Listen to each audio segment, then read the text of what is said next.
بسم اللہ الرحمن الرحیم۔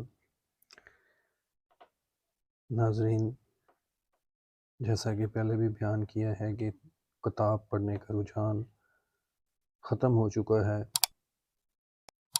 تو اس سلسلے میں ہم سوشل میڈیا کے تحت اس میڈیم کے تھرو آپ تک تاریخ جڑاں کتاب کا ریویو پیش کر رہے ہیں، تاکہ آپ زیادہ سے زیادہ اس کو پڑھیں اور آگے اپنے دوستوں تک یہ پہنچائیں، تاکہ جڑاں کے گرد و نواح میں رہنے والے لوگ اپنی تاریخ سے آگاہ ہوں۔ اس سلسلے میں ہمارا اگلا پوائنٹ ہے اگلا باب ہے، باب نمبر 5، چیپٹر 5، تاریخ جڑاں پوائنٹ ہے جڑاں کی حدود کا تعین۔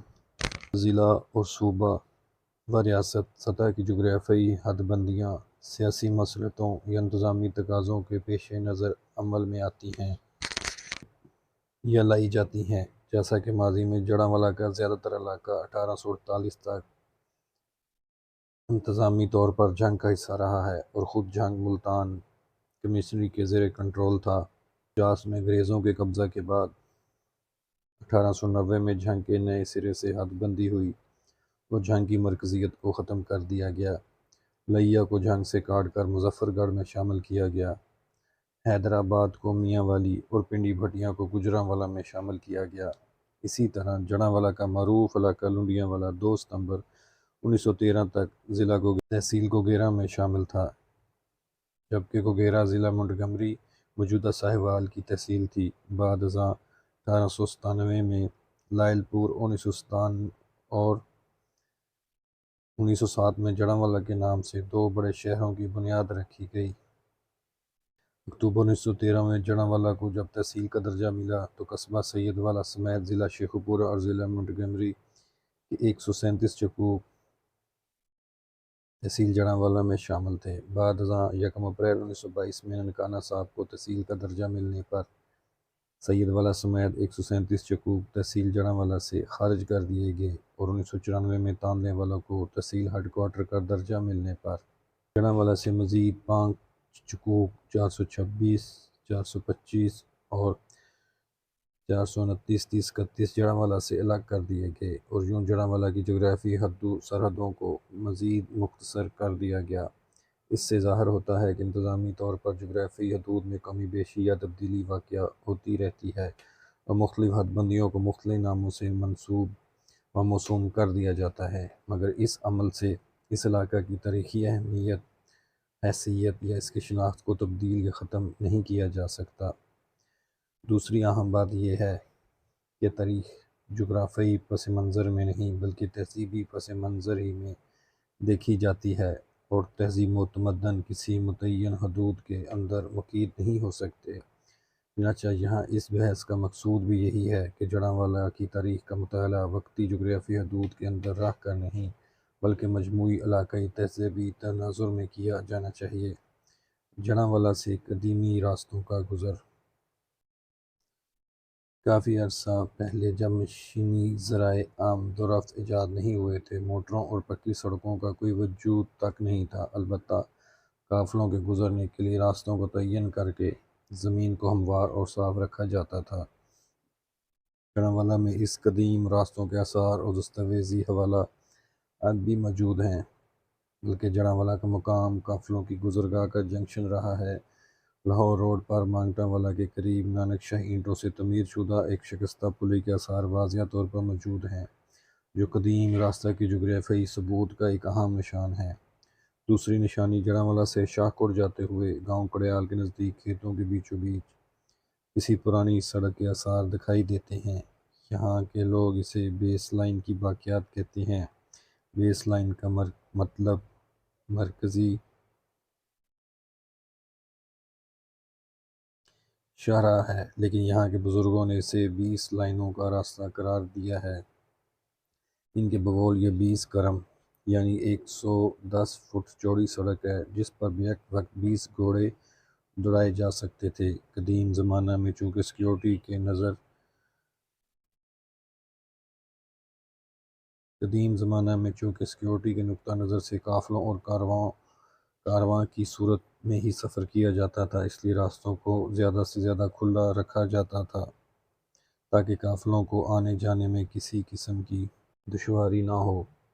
دور دراز کے علاقوں کے مابین بڑے پیمانے پر تجارتی نقل و حمل بھی انہی پیدل راستوں کے ذریعے کی جاتی تھی۔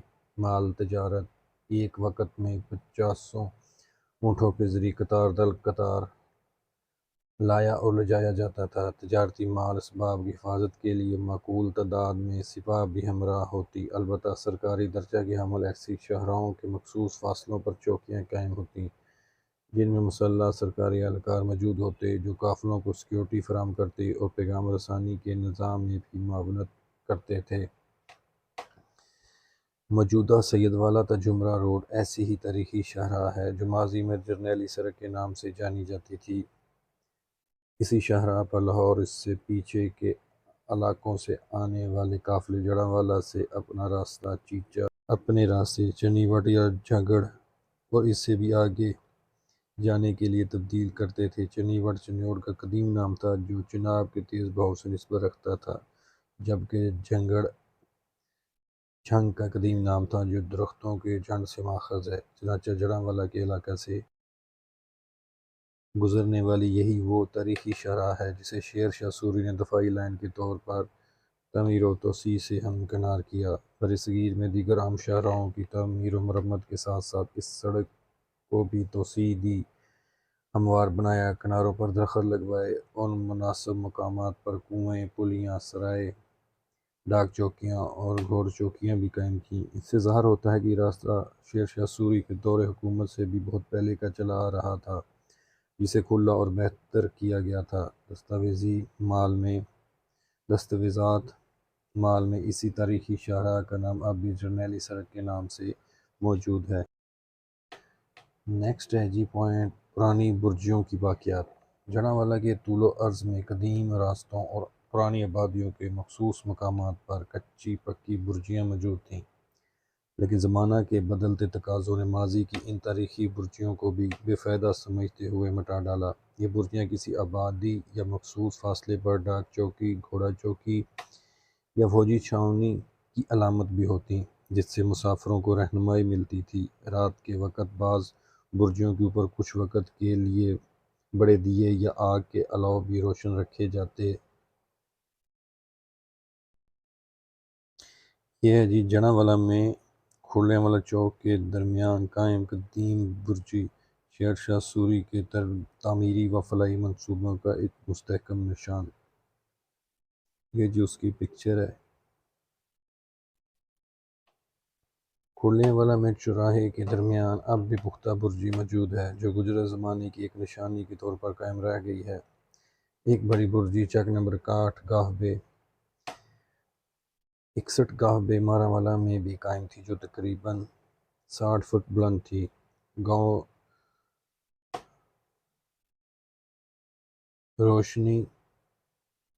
روشنی میں کچی برجی کے آثار بھی موجود ہیں، جس کی چوڑائی تقریباً 8 گز ہے۔ گاؤں چک نمبر 374 گاہ بے پل کے نزدیک ایک برجی موجود تھی جو دور سے 3 منزلہ معلوم ہوتی تھی۔ جڑانوالہ میں بھی چوک چک نمبر 240 موڑ کے نزدیک ایک ایسی برجی موجود تھی۔ برجی کے عقب میں ڈاک چوکی اور چوکی کے عقب میں استبل واقع تھا۔ نیکسٹ پوائنٹ ہے گھوڑ سواروں کی ڈاک چوکیاں۔ جرنیلی سڑک کے ساتھ ساتھ مخصوص فاصلوں پر مختلف ڈاک چوکیاں قائم ہوتی تھیں۔ کہا جاتا ہے کہ جڑانوالہ میں چک نمبر 240 موڑ کے مقام پر ڈاک چوکی قائم تھی، جس کے عقب میں ایک استبل بھی واقع تھا، جو دراصل انہیں ڈاک اور حفاظتی سپاہ کے گھوڑوں کا آرام اور تبادلہ کا جائے مقام ہوتا تھا۔ شیر شاہ سوری نے ڈاک چوکی کے نظام کو زیادہ وسیع اور منظم کیا۔ ان چوکیوں پر ضرورت کے مطابق مناسب تعداد میں ریاستی سپاہ بھی موجود رہتی تھی، جو دراصل تجارتی اور سفری قافلوں کی حفاظت پر مامور ہوتی تھی۔ چونکہ ان چوکیوں سے ڈاک کی ترسیل و تبادلہ کا کام زیادہ باقاعدگی اور زیادہ سرعت کے ساتھ انجام پاتا، اس لیے یہ چوکیاں عموماً ڈاک چوکیوں کے نام سے ہی مشہور ہو گئی تھیں۔ شیر شاہ سوری نے ڈاک کا تیز رفتار نظام قائم کیا۔ ڈاک کی آمد و رفت کے مخصوص اوقات مقرر ہوتے، ہر چوکی پر تازہ دم جوان اپنے پاؤں پر رکابوں میں جمائے ہاتھوں میں تنابیس لیے پہلے سے تیار گھوڑوں پر سوار ہوتا۔ ڈاک گھوڑے پر لگی ایک گھنٹی سے نکلتی ہوئی مخصوص آواز دور سے ہی چوکی پر سنائی دینے لگتی تھی۔ جوں ہی گھڑ سوار اپنی پوری رفتار کے ساتھ چوکی کے قریب پہنچتا تو اگلا سوار ہاتھوں ہاتھ ڈاک وصول کرتا۔ یوں ایک لمحہ رکے بغیر ڈاک اگلے سوار کے ذریعے دور نکل جاتی۔ ڈاک دینے والے گھوڑے اور سوار کو مناسب قیام و طعام ملتا اور پھر اپنے مقررہ وقت پر دوسری سمت سے آنے والی ڈاک اسی طریقے اور ذریعے سے سفر کرتی ہوئی الٹے قدموں روانہ ہوتی۔ کہا جاتا ہے کہ سوری محفوظ و مختصر راستوں کے اہتمام اور گھوڑ چوکی کے تیز رفتار نظام کی بدولت نہ صرف دور دراز کی ڈاک پر وقت وہاں آسانی پہنچتی بلکہ شمالی علاقہ جات کے موسمی پھل بھی اپنی تازگی اور رونائی کے ساتھ دلی کے تخت شاہی تک پہنچ جایا کرتے تھے۔ نیکسٹ پوائنٹ ہے جی، لمبی عمر کے پرانے درخت۔ ناموافق خارجی عوامل کار فرما نہ ہوں تو درخت کافی عرصہ تک اپنی طبعی عمر میں زندہ رہتے ہیں۔ پاکستان میں بھی شمالی علاقہ جات مری اور نتھیا گلی میں سینکڑوں سالہ پرانے درخت موجود ہیں جو اب بھی سدا بہار ہیں۔ نویں جماعت کی بیولوجی کی کتاب صفحہ نمبر 142 میں دنیا کے قدیم ترین چیڑ کے درخت کا فوٹو موجود ہے۔ ماہرین نے اس درخت کی عمر کا اندازہ 4900 سال لگایا ہے۔ یہ درخت کیلیفورنیا کے کوہ سفید پر موجود ہے۔ چیڑ، دیودار اور صنوبر کی طرح پیلو، اوکاس اور بہڑ کے درخت بھی لمبی عمریں رکھتے ہیں۔ جڑانوالہ میں قدیم راستوں کے کنارے شیر شاہ سوری دور حکومت میں درخت سرکاری طور پر لگوائے گئے تھے جو بعد ازاں لوگوں کے تیز دھار کلہاڑیوں کی نظر ہو گئے۔ بہت کم مقامات ایسے ہوں گے جہاں ساندل بار کی نشانی کے طور پر کوئی پرانا درخت باقی رہ گیا ہو۔ البتہ قدیم مزارات کے احاطوں اور بعض قبرستانوں میں ایسے درخت نسبتاً محفوظ رہ گئے ہیں۔ گاؤں پنڈیسا کے وسط میں حضرت بالا راجہ کے مسکن کے خوش قسمت درخت اور چک نمبر 380 کے درمیان موجود مدرسہ قبرستان کے احاطہ کے درخت انتہائی قدیم ترین ہیں جو اپنی قدامت کی جڑیں لٹکائے ہوئے ہیں مگر عزم و حوصلہ کی بلندیوں کو چھوتے موٹے تنوں کی مضبوطی پر ڈٹے جمے کھڑے ہیں۔ ایسا ہی ایک بڑا درخت چک نمبر 240 گاہ بے موڑ کے مقام پر بھی موجود تھا۔ یہ بہڑ کا درخت تھا اور اس کے تنے و شاخوں سے بہت سی جڑیں پھوٹ پھوٹ کر نیچے کی جانب لٹکی رہتی تھیں۔ درخت کا تنا موٹا اور مضبوط تھا جبکہ درخت کا پھیلاؤ گھنا اور وسیع تھا۔ کہا جاتا ہے کہ درخت کی چھاؤں اس قدر وسیع تھی کہ 200 چارپائیاں بیک وقت سایہ کی حدود میں رکھی جا سکتی تھیں۔ قارئین درخت کی جسامت وسعت کا اندازہ بخوبی کر سکتے ہیں۔ یہ ہے جی جڑانوالہ میں نہری نظام کی آمد اور قابل کاشت رقبے سے پہلے قدیم درخت ساندل بار کی زندہ مگر ناتواں آخری نشانیاں۔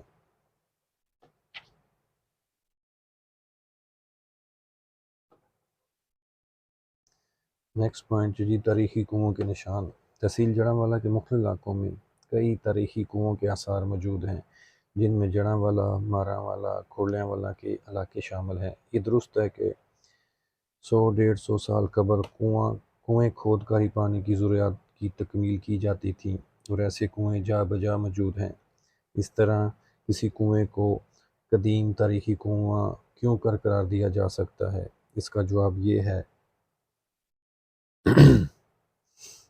کہ شیر شاہ سوری دور حکومت کے اکثر کنویں معروف پبلک راستوں پر بنائے گئے تھے تاکہ مسافروں کو جنگلوں میں سے پانی میسر آ سکے اور کسی قسم کی دشواری محسوس نہ ہو۔ دوسرے یہ کہ ان سرکاری کنوؤں میں اوپر سے گہرائی کی جانب 5 سے 7 فٹ کے فاصلے پر پتھر کی تختیاں بھی نصب کی گئی تھیں جن میں عہد سوری کی تحریر اور سن تاریخ مندرج ہوتی تھی۔ جناب چودھری منیر احمد نے کھوڑلیاں کے اس تاریخی کنویں کے متعلق بتایا، یہ کنواں موجود تھا نہ کھوڑلیاں کے اندر واقع تھا۔ باریک نانک شاہی قدیم اینٹوں سے تعمیر شدہ کنواں کا قطر تقریباً 15 فٹ تھا۔ کنویں کے اندر پتھر کی ایک تختی بھی نصب تھی۔ میرے سوال پر آپ نے بتایا کہ وہ تحریر فارسی زبان میں تھی اور کم از کم 3 لائنوں پر مشتمل تھی، جسے میں نے بمشکل دیکھا مگر پڑھ نہ سکا۔ چنانچہ ایسا یہ کنواں چک نمبر 240 گاہ بے موڑ جرنیلی سڑک کے پہلو میں بھی واقع تھا۔ چونکہ یہ کنواں بہت قدیم تھا، اس لیے شکست و ریخ کے عمل سے گزر رہا تھا، لیکن یہ روایت عام ہے کہ کنواں خشک نہیں ہوا تھا اور اپنے آخری وقت میں بھی پانی سے لبریز تھا۔ پانی کے زیادہ استعمال کے باعث کنویں کے کنارے ہمیشہ تر رہتے، جس سے کنویں کے قریبی زمین میں نمی زیادہ ہو گئی تھی۔ کنویں سے کچھ فاصلے پر بہڑ کا درخت تھا۔ چونکہ درختوں کی جڑیں نمی پذیر ہوتی ہیں، اس لیے بہڑ کی جڑیں کنویں کی جانب پھیلتی گئیں اور شکستہ اینٹوں کے درمیانی تہوں سے نکل کر کنویں کے اندر لٹکنے لگی تھیں۔ چنانچہ یہ کنواں ماضی میں شیر شاہ سوری کے دور میں تعمیر کے حوالے سے تو تاریخی تھا ہی، بزرگوں کے برگد کے جڑوں نے کنویں کے اندر جھانک کر کنویں کا مستقبل بھی تاریخی بنا دیا۔ روایت ہے جی چودھری منیر احمد ریٹائرڈ قانون گو تحصیل آفس جڑاں۔ نیکسٹ پوائنٹ جی جڑاں کی وجہ تسمیہ۔ جیسا کہ یہ بیان کیا جا چکا ہے کہ شیر شاہ سوری کے دور حکومت میں تعمیر و توسیع شدہ تاریخی سڑک جرنیلی سڑک بیس لائن کا جھانگو بکر کے لیے جڑاں سے گزر ہوتا تھا، اور اسی تاریخی بیس لائن کے پہلو میں چک نمبر 240 قحبے کے موڑ پر سوری دور حکومت کا قائم کردہ ایک تاریخی کنواں واقع تھا۔ کنویں کے قریب ہی بہڑ کا ایک بڑا درخت بھی موجود تھا۔ درخت اور کنواں کے دونوں قدیم عرصہ سے تھے اور دونوں اپنے حسین امتزاج کے باعث آنے جانے والے قافلوں کے لیے ایک دلکش اور معروف مقام کا درجہ رکھتے تھے۔ جو مسافر ایک مرتبہ یہاں سے گزر جاتے وہ اس مقام کی دلربا اور پرفضا ماحول کو کبھی نہ بھول پاتے۔ وہ چھیڑوں اور گلہ بانیوں کو پانی پلانے، اونٹوں کے اٹھنے بیٹھنے، قافلوں کے رکنے چلنے کے حسین مناظر کو یاد رکھتے۔ یہی وہ مقام تھا جہاں پر طویل مسافتوں کی منزلوں کے راہی کنویں کے ٹھنڈے پانی سے اپنی پیاس بجھاتے، بہڑ کی گھنی چھاؤں میں اپنی تھکان اتارتے، پھر اپنی منزل کی جانب آزمین سفر ہوتے۔ چنانچہ گرمیوں کی کڑکتی دھوپ میں یہاں گھنی چھاؤں تلے آرام اور آسودگی کا یہی وہ روح پرور احساس تھا جو انہیں اپنی جانب مائل و متوجہ رکھتا۔ اس منزل پر سفر کے دوران آتے جاتے ہوئے رستہ میں وہ دور تک کہیں نہ رکتے اور اسی مقام کی آس و جستجو میں اپنا سفر جاری رکھتے۔ چونکہ بہڑ کا درخت اپنی قدامت اور بزرگی کے باعث طویل العمر ہو چکا تھا، اس لیے بہڑ کی شاخوں کی جا بجا مقامات سے جڑیں پھوٹ پھوٹ کر نیچے کی جانب لٹکنے لگی تھیں۔ چونکہ کنویں کی قربت سے برگد کی جڑیں کنویں کے اندر بھی لٹکی ہوئی نظر آتی تھیں، اور یوں ان جڑوں کی کثرت و انفرادیت کے باعث اس درخت کا نام جڑاں اعلیٰ بہڑ یا کنویں کا نام جڑاں اعلیٰ بہڑ مشہور ہو گیا۔ حقیقت یہ ہے کہ جڑاں اعلیٰ بہڑ یا جڑاں اعلیٰ کھوہ کوئی پہلے سے مقرر نام نہیں تھا، بلکہ یہ نام یہاں کے گزرنے والے انہی مسافروں اور قافلوں ہی کا تخلیق اور تجویز کردہ تھا، جو رفتہ رفتہ زبان زد عام ہوا اور مقام کی پہچان اور شناخت بن گیا۔ نیکسٹ پوائنٹ ہے جی وجہ تسمیہ ایک تحقیقی اختلاف۔ جڑاں کی وجہ تسمیہ سے متعلق روایت میں تحقیقی نوعیت کا معمولی اختلاف سامنے آیا ہے۔ چونکہ بہڑ کی شاخوں اور کنووں کی دیواروں سے جڑیں نکل آئی تھیں، اس لیے اس میں کوئی شبہ نہیں کہ درخت اور کنواں دونوں قدیم عرصے سے تھے جو اب موجود نہیں رہے۔ دوسرے یہ کہ درخت اور کنویں کو اپنی اصلی اور مکمل حالت میں دیکھنے والے چشمدید بزرگ بھی اس دنیا میں باقی نہیں رہے، اس لیے روایت سے روایت پر ہی اکتفا کرنا پڑا ہے۔ البتہ قیام پاکستان سے پہلے اس بات کی مختلف مردم شماری رپورٹس میں ابتدائیہ کے طور پر جڑاں کا تعارف دیا گیا ہے۔ اس میں جڑاں کی وجہ تسمیہ بزرگ بہڑ کی جڑیں ہی بتایا گیا ہے۔ چونکہ بلدیہ جڑاں لوکل انتظامیہ کے طور پر ان مقامات کے قریب ترین رہی ہے، اس لیے ہم نے مناسب سمجھا کہ انہی حوالوں کو نقل کیا جائے۔ 1958 تا 1968 کے ترقیاتی جائزہ کے کتابچے میں جڑاں کا تعارف یوں کرایا گیا ہے۔ یہ علاقہ ساندل بار کے نام سے مشہور تھا، جس جگہ پر چک نمبر 240 قحبے کا چوک ہے۔ وہاں ایک بہڑ اور ایک کچا کنواں تھا، جس کے کنارے پر برگد کا ایک بہت بڑا درخت تھا جس کی بہت سی جڑیں تھیں، اور چند جھوپڑیوں کی ایک بستی آباد تھی۔ ساندربار کی دوپہر کی کڑکڑاتی ہوئی دھوپ اور جلانے والی گرم لو میں ہوش و ملویرا اور چراہوں کا یہی ملجا و جائے استراحت تھی۔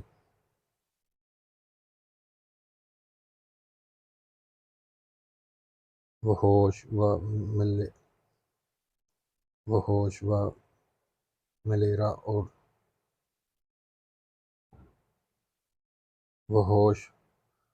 ملیرا اور چراہ گاہوں کا یہی ملجا و جائے استراحت تھی، کیونکہ یہاں سایہ اور پانی ہر دو میسر تھے۔ اس بڑ کی بہت سی جڑیں تھیں، اس لیے علاقے کے باشندے اس کو جڑاں والا بہڑ کہتے تھے۔ بعد میں بہڑ کا لفظ اپنی ثقافت ادائیگی کی وجہ سے لوگوں کی زبان سے اتر گیا اور صرف جڑاں والا ہی رہ گیا، اور اس طرح اس چھوٹی سی بستی کا نام جڑاں والا مشہور ہو گیا۔ حوالہ ہے جی جڑاں والا ترقی کی شاہراہ پر 1958 تا 1968 جڑاں والا کھوہ سے رہنا جڑاں والا تک۔ پرانے وقتوں میں پانی ہی زندگی کی امید اور اساس تھا، اور پانی پر ہی نظام زندگی کا انحصار ہوتا تھا۔ پانی کسی منبع پر زندگی کا ساتھ جنم لیتے، پھر بڑھتے اور پھولتے پھلتے چلے جاتے۔ پانی سے سبزہ بنتا، سبزے سے جانور پلتے، جانوروں سے کھیتی باڑی، دودھ مکھن جنس اور زندگی کے جملہ ضروریات تکمیل پاتی چلی جاتی۔ یہی وجہ ہے کہ قدیم وقتوں میں دریاؤں، جھیلوں، چشموں اور کنوؤں کے نزدیک آبادیاں وجود میں آ جاتی تھیں۔ چنانچہ کسی زمانے میں مصروف جرنیلی سڑک سے گزرنے والے کچھ پکی داسوں اور خانہ بدوشوں نے بزرگ بہڑ کی شان و شوکت سے مروب ہو کر اس درخت کی گھنی چھاؤں میں خود کو سستانے پر مجبور پایا اور بیٹھے رہے۔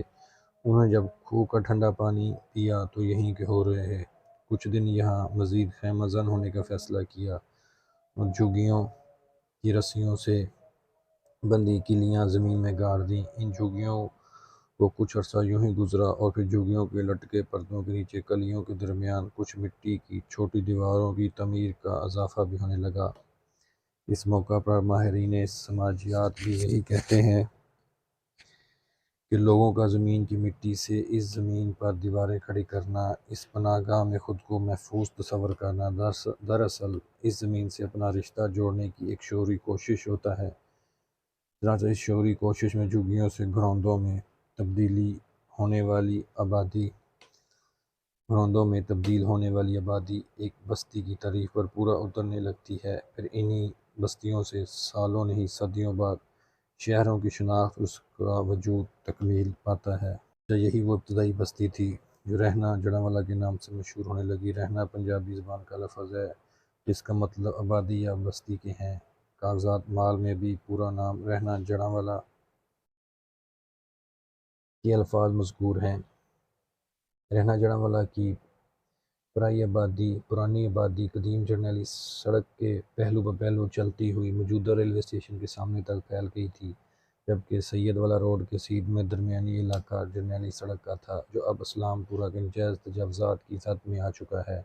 بقیہ سڑک کے آثار چوک چک نمبر 240 موڑ پل کے مقام پر آتے ہوئے سیم نالہ کے ساتھ اسلام پورہ کی جانب جاتی ہوئی کوئی ترچھی سڑک کی صورت میں اب بھی موجود ہے، جو آگے جا کر بہنگم آبادی میں گڈمڈ ہو جاتی ہے۔ برطانوی پارلیمنٹ کے ہجریہ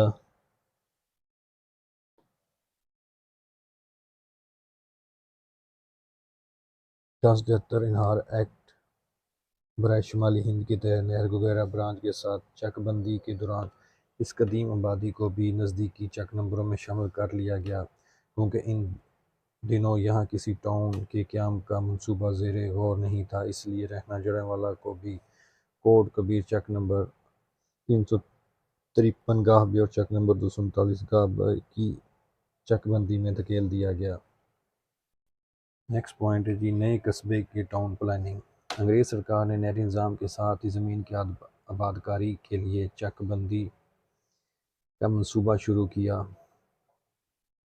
تاکہ زمین سے زیادہ پیداوار حاصل کی جا سکے۔ یہ تذکرہ خالی از دلچسپ نہ ہوگا کہ جھنگ برانچ اور گوگیرا برانچ کی نہروں کی تیاری کے دوران 430 میل لمبی کھدائی کی گئی، جو ایک ریکارڈ ہے، جبکہ دنیا میں سب سے طویل نہر ہونے کا اعزاز بھی 182 میل لمبی اس نہر گوگیرا برانچ نے حاصل کیا، جو جڑانوالہ کے درمیان سے گزر کر قصبہ گوگیرا کو جاتی ہے۔ چنانچہ انتظام و انصرام کی بہتری اور پیداوار کے ارتکاز کے لیے قصبوں کی صورت میں منڈیوں کی ضرورت بھی محسوس کی گئی، اور یوں محل وقوع کی مناسبت سے موجودہ جڑانوالہ کے مقام پر بھی ایک ٹاؤن آباد کرنا منظور کیا گیا۔ اس مقصد کے لیے چک نمبر 127 گاہ نصرانی کی شاملات کی کل 1454 ایکڑ رقبے میں سے 449 ایکڑ رقبہ الگ کر کے مجوزہ قصبہ کے لیے مخصوص کیا گیا۔ کیونکہ یہ علاقہ گنگا پور کے حوالے سے ممتاز سماجی کارکن سر گنگا رام کا تھا، اور گنگا رام سول انجینئرنگ میں خود بیچلر ڈگری کے حامل تھے، اس لیے اس قصبے کی ٹاؤن پلاننگ کے لیے آپ ہی کی خدمات کو حاصل کیا گیا۔ قبل ازیں انگریز دور حکومت میں لاہور کی آدھی سے زیادہ تاریخی عمارات سر گنگا رام کی آرکیٹیکٹ شدہ ہیں، اور لائل پور کا نقشہ بھی برطانوی پرچم یونین جیک کی طرز پر سر گنگا رام ہی نے ڈیزائن کیا تھا۔ انہوں نے لائل پور، موجودہ فیصل آباد کے 8 بازاروں کے سنگم پر ایک باغیچہ اور باغیچہ میں کنویں کا تصور دیا، جو عملی طور پر 1896 کو تکمیل پا گیا تھا، مگر 1903 میں کنویں کو بند کرنا مناسب سمجھا گیا اور ملکہ وکٹوریہ کی یاد میں کنویں کی جگہ پر گھنٹہ گھر تعمیر کر دیا گیا۔ سر گنگا رام نے اپنے علاقہ کے ٹاؤن پلاننگ میں خصوصی دلچسپی لی اور ٹاؤن کے لیے مختص 3592 کنال رقبہ کا خوبصورت استعمال کیا، لیکن لائل پور کے نقشے سے یکسر مختلف رکھا تاکہ یکسانیت قائم نہ ہونے پائے۔ شہر کے درمیان وسیع غلہ منڈی قائم کی، بس سٹینڈ، ریلوے اسٹیشن کی جگہ کے قریب نامزد کی، تعلیمی اداروں اور پارک کی جگہوں کو بھی شہریوں کی دسترس میں رکھا۔ مختلف مذاہب کے مقامات، مثلاً مسلمانوں کی مسجد، ہندوؤں کے مندر، سکھوں کے گرودوارے اور عیسائیوں کو چرچ کو ایک خاص فاصلے اور مخصوص تناسب پر رکھا تاکہ مذہبی معاملات میں آزادی برقرار رہے اور کسی کی دل آزاری یا مداخلت نہ ہو۔ گلیوں اور سڑکوں کو اس قدر کھلا اور سیدھا رکھا گیا کہ ایک کنارے سے شہر کی دوسری جانب آر پار جھانکا جا سکتا ہے۔ جڑانوالہ کی تکنیکی بنیادوں پر پنجاب کا ایک خوبصورت ٹاؤن ہے۔ جڑانوالہ کی طرز پر ہی ٹاندیوال اور پنجاب کی دیگر کئی کالونیز شہروں کی ٹاؤن پلاننگ کی گئی۔ حوالہ جی جناب کلہ مصنف اشفاق بخاری۔ دوسرا ہے جی حوالہ محمد سعید کانگو، تحصیل آفس جڑانوالہ۔ نیکسٹ پوائنٹ ہے جی پہلا نام فیریر آباد۔ نئی ٹاؤن پلاننگ کے دوران ابھی سرکاری سطح پر قصبہ کے نام کا واضح اعلان نہیں ہوا تھا، لیکن قصبہ کی کاغذی کارروائی کی جا رہی تھی۔ ان دنوں کیپٹن ایم ایل فیریر لائل پور کے ڈپٹی کمشنر تھے اور مجوزہ قصبہ کے قیام انصرام میں سرکاری طور پر خاصے مصروف تھے۔ اس موقع پر چند مفاد پرست خوش آمدیوں نے ڈپٹی کمشنر مذکور کو قصبہ کا نام اپنے نام سے منسوب کرنے کی تجویز دے ڈالی۔ چونکہ لائل پور کا نام بھی governor Punjab sir James B Lyall کے نام سے منسوب تھا، اس لیے ڈپٹی کمشنر مذکور بھی اس تجویز سے متاثر ہوئے بغیر نہ رہ سکے۔ کیپٹن فیریر اس امر میں دلچسپی لینے لگے کہ لائل پور کی طرح اس قصبے کا نام ان کے نام سے فیریر آباد منسوب ہو کر تاریخ میں رقم ہو جائے، لیکن عوام نے اس نام سے اتفاق نہیں کیا بلکہ مخالفت کی، اور عوامی سطح پر مذکورہ نئے نام کے رد عمل کے طور پر رہنا جڑانوالہ کا نام ایک بار پھر زندہ ہو گیا اور جڑانوالہ ہی پکارا جانے لگا۔ خوش قسمتی سے ڈپٹی کمشنر ایم ایل فیریر مختصر عرصہ میں یہاں سے ٹرانسفر ہو گئے، اور ان کے پیش رو نے اس نئے نام میں وہ تیزی اور پھرتی نہیں دکھائی، اس لیے فیریر آباد کا نام مسلط کرنے کی کوشش خود بخود دم توڑ گئی۔ بتایا جاتا ہے کہ مسٹر فیریر بعد ازاں کراچی چلے گئے اور کراچی میں ان کے نام سے فیریر ہال اور فیریر روڈ منسوب ہو گیا، جو اب بھی ان کے نام سے موجود ہے۔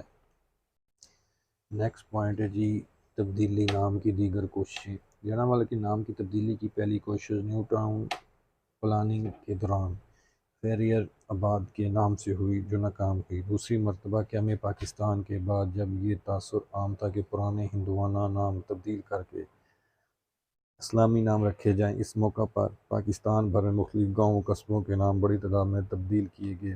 ان دنوں جڑانوالہ کا نام تبدیل کرنے کی باتیں بھی ہوئیں، مگر یہ تبدیلی محض نہرو گیٹ کے موجودہ پاکستان کے نام کی تبدیلی تک ہی محدود رہی۔ جڑانوالہ کا نام تبدیل نہیں کیا جا سکا۔ نام کی تبدیلی کی تیسری کوشش اس وقت ہوئی جب لائل پور کا نام تبدیل کر کے فیصل آباد رکھا گیا تھا، تو یہاں کے کچھ پڑھے لکھے لوگوں کو جڑانوالہ کے نام بھی زبان دانی کے قواعد کے خرابیاں نظر آنے لگیں۔ یہ ترقی پسند کسی فرسودہ نام کو جاری رکھنے کی بجائے اپنے شہر کو خوبصورت، ہمہ گیر اور بامقصد نام دینے پر تل گئے، لیکن ان مٹھی بھر روشن خیالوں کی آواز عوام کی تائید و حمایت سے یکسر محروم رہنے کے باعث ایک گونج کی طرح واپس پلٹ گئی، اور یوں تبدیلی نام کی یہ تیسری کوشش بھی ناکام ہوئی۔ نیکسٹ پوائنٹ ہے جی جڑانوالہ کی قبولیت اور دوام۔ ایک خیال کے مطابق جڑانوالہ کا لفظ بے معنی و بے مقصد، اسے تبدیل کیا جانا چاہیے، لیکن حقیقت یہ ہے کہ یہ لفظ وسیع تاریخی پس منظر کا حامل ہے۔ اگرچہ عام طبقہ اس پس منظر سے آگاہ نہیں، مگر اس لفظ جڑانوالہ کی اپنائیت و انسیت کی جڑیں لوگوں کے دل و دماغ میں اس قدر گہری اور رچ بس گئی ہیں کہ اس کے متبادل کوئی اور نام یہاں کے باسیوں کو قبول ہی نہیں رہا ہے۔ یہ نام کسی فرد واحد کی تجویز، تائید، لمبی سوچ و بچار یا ڈکشنری کے مشاہدہ مطالعہ کی بنیاد پر نہیں رکھا گیا، بلکہ یہ نام یہاں سے گزرنے والے اجنبی قافلوں نے سادگی و سچائی کے ساتھ فی البدیہہ طور پر دیا، جو زبان زد عام ہوا، اور تب سے اب تک جڑانوالہ میں رونما ہونے والے زرعی و صنعتی انقلاب، علم و فنون کی بے پناہ ترقی، وسعت نظر اور ذہنی اپروچ کی تبدیلی کے باوجود جڑانوالہ کے نام کی تبدیلی کی کوئی سرکاری و درباری کوشش کامیاب نہیں ہو سکی، اور عوامی سطح پر اس مشکل و عجیب لفظ جڑانوالہ کو ہی قبولیت عام کا درجہ حاصل رہا، جو بالآخر دوام حاصل کر گیا۔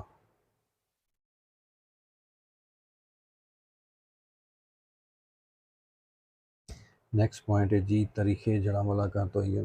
جڑانوالہ کی علاقائی تناظر اور ہڑپہ تہذیب سے جغرافیائی کی قربت کی بنیاد پر اس بات کا امکان ظاہر کیا گیا تھا کہ ہڑپہ تہذیب کے لوگ اپنی معاشی، موسمی اور دفاعی ضرورتوں کے پیش نظر راوی کے اس پار جڑانوالہ کی سرزمین پر بھی وارد ہوئے ہوں گے۔ اب جبکہ معتبر تاریخی کتب سے اقتباسات و حوالوں، مقامی آثار و کھنڈرات کی جغرافیائی حقیقتوں، بڑے قد کاٹھ کے دریافت ہونے و انسانی ہڈیوں، ٹھوس چشمدید شہادتوں، متسلسل واقعات اور مشترکہ روایات کے ایسے ناقابل تردید اثبات سامنے آ گئے ہیں، جس سے اس خیال کو تقویت ملتی ہے کہ جڑانوالہ ہڑپہ تہذیب کا ہی حصہ ہوگا۔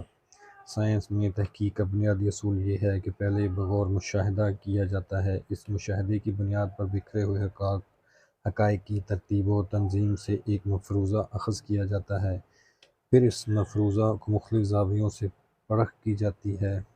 یہ مدارج و مراحل طے کرتی ہے اور معیاری تحقیق تک تاریخ کا سفر جاری رہتا ہے، لیکن تاریخی حقائق کو کبھی بھی بدلا نہیں جا سکتا۔